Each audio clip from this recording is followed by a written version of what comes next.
আমরা সবাই জানি যে অ্যাসিড আমাদের জন্য অত্যন্ত ক্ষতিকর, তাই না? অ্যাসিড যদি কেউ সরাসরি তার গায়ে বা কাপড় যদি লাগে কি হয়? জ্বলে যাবে, তাই না? এটা আমরা সবাই জানি। এখন আমি আর আপনি অ্যাসিড চিনি না। ধরে নেন এই বোতলটার মধ্যে অ্যাসিড, পানির মধ্যে কিছু একটা রাখা আছে। আমি আর আপনি অ্যাসিডের ক্ষতি জানি, কিন্তু অ্যাসিড কোনোদিন চোখে দেখি নাই, অথচ আপনার সামনে রাখা, আপনার হাতে রাখা অ্যাসিড কি হইতে পারে বলেন তো দেখি? আপনি নিজেও বলতেছেন বাচ্চাদেরকে যে অ্যাসিড ধরতে হয় না, খুলতে হয় না, আপনার হাতে কিন্তু আপনি নিয়ে রাখছেন। আমাদের ধারণা কি হতে পারে? অ্যাসিড কোন রকমের লাল কিছু হবে, দুধের মতো সাদা কিছু হবে, এরকম কিছু। কিন্তু অ্যাসিড যে পানির মতোই দেখতে, এটা যদি আপনার আমার জ্ঞান না থাকে, তাহলে আপনার আমার সামনে যদি অ্যাসিড কোনো কারণে পড়ে যায়, তাহলে কিন্তু আপনার ক্ষতি ছাড়া এটাকে আপনি চিনতে পারবেন না। ক্ষতিটা কি হয়? আপনি হাতে ঢেলে নেবেন, তাই না? প্রয়োগ করে দেখবেন যে দেখি, ওই লবণ যেভাবে চেক করে আঙ্গুল তো দিবেন যেটা কি দেখি।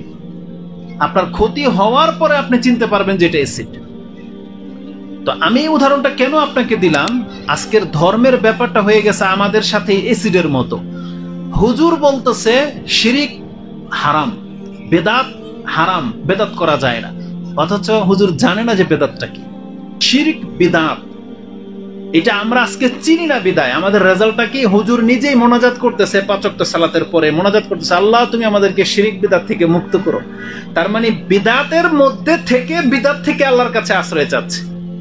বুঝেন কথা? তার মানে কোন একজন ব্যক্তি যদি মাজারে গিয়ে সাজদা করে, বাবার দরবারে যদি যায়, আর বাবা যদি বলে যে দেখেন আমাদেরকে শিরিক বিদাত থেকে বাঁচতে হবে, বলেন তো রেজাল্টটা কি? মানে উদাহরণটার সাথে আপনি একটু বাস্তবতার সাথে মিলান, আমাদের সমাজটা কি এমন নয়? পীর এখানে বসে বক্তব্য করছে, এক মুরিদ এসে লাফিয়ে বলতেছে যে তো ভালোবাসা নিচ্ছে। তো পীর নিজে জানে না শিরিক কি জিনিস, কুফরি কি জিনিস, কিন্তু সে বলতেছে আমাদেরকে শিরিক বেদাত থেকে বাঁচতে হবে। তো তার এই কথাটা আমার কাছে চমৎকার লাগছে যে একজন হুজুর বেদাতে লিপ্ত, মিলাদ করতেছে, দোয়া করতেছে, বলতেছে আল্লাহ আমাদেরকে শিরিক বেদাত থেকে মুক্ত করো, অথচ যে কাজে লিপ্ত সেই কাজটাই হচ্ছে বেদাত। তো জানে না। এই জন্য আমি যদি আপনাদেরকে এখন শিরকের ভয়াবহতা নিয়ে আলোচনা করি, আর যদি আপনি নাই জানেন শিরিক কি জিনিস, তাহলে শিরিক শব্দ সম্পর্কে তো আমরা সবাই অবগত যে শিরিক হারাম, নিষেধ, অনেক বড় পাপ, কিন্তু শিরিক কি জিনিস আমরা জানি না। এজন্য আমাদেরকে কি করতে হবে? আগে প্রথম জানতে হবে যে শিরিক কি জিনিস। এজন্য প্রথম যে ধাপটা আমি আপনার কাছে পেশ করব সেটা হচ্ছে যে শিরিক মানে কি। তাহলে শিরিক মানে হচ্ছে অংশীদার সাব্যস্ত করা।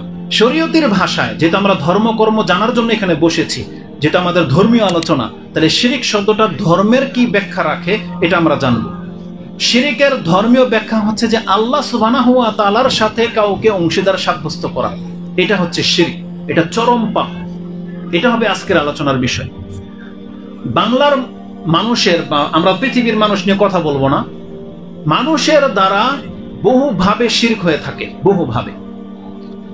যদি আমরা এক এক করে সে শিরকগুলো তুলে ধরি তো কথা অনেক লম্বা চড়া হয়ে যাবে। তবে জেনে নেন, মানুষের দ্বারা যত রকমের শিরিক হয় তা 3 ভাবে হয়। 1, বিশ্বাসের মধ্যে শিরিক হয়। 2, জবানের কিছু বাক্য আছে, জুমলা যেটা বাক্য, সেন্টেন্সের মধ্যে শিরিক হয়। 3, মানুষের কিছু কর্ম আছে যে কর্ম দ্বারা শিরিক হয়। তাহলে এই 3টা যখন আপনি জানবেন, এখন আপনার যে কোনো একটা শিরিককে সামনে পেশ করেন, আমরা বলে দিতে পারবো এটা কোন ধরনের শিরিক। একজন বলল যে হে বাবা আমারে বাঁচান, সে বাবা এখানে উপস্থিত নাই, এই যে তার মুখের যে বাক্যটা সে বলল, এটা কোন শিরকে পরিণত হবে? এটা হচ্ছে জবানের শিরক, এটা কি কথার শিরক। কিন্তু একজন ব্যক্তি বসে আছে, আমরা সবাই টুপিদারিওয়ালা আছি, কিন্তু এর মধ্য থেকে যদি কোনো ব্যক্তি এমন বিশ্বাস রাখে যে আল্লাহ সুবহানাহু ওয়া তাআলা যেমন সন্তান দিতে পারে, বাংলার অমুক এক পীর আছে যার কাছে গেলেও সেও সন্তান দিতে পারে, এই যে যেই বিশ্বাসটা, এটা যদি সে বিশ্বাস করে, এটা কিসের শিরক বলেন? এটা বিশ্বাসগত শিরক। এটা কোথায় থাকে? এটা অন্তরে।